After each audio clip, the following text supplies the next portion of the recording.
అతనికి తోడై ఉన్నాడని కనపడింది. ఒకసారి దేవునికి స్తోత్రం చెప్పండి.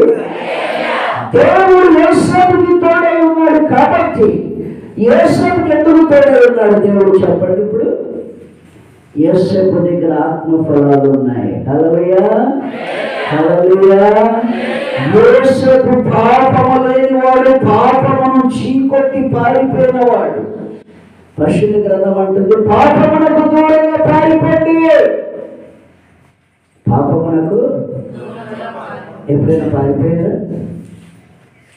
కౌగిలించుకున్నారా? పాపాన్ని హత్తుకున్నారా? బైబిల్లో అన్నదమ్ములందరూ కూడా గొర్రెలు కాస్తూ పాపములు చేస్తున్నట్లుగా రాయబడి ఉంది. కానీ యోసేపు మాత్రము పరిశుద్ధత ఆత్మఫలాలు కారణం ఓట యొద్ద నాటబడ్డాడు. తండ్రి అయిన దేవునిలో లీనమయ్యాడు. తండ్రి అయిన దేవునిలో కలిసిపోయాడు. తండ్రి అయిన దేవుడే శ్వాస.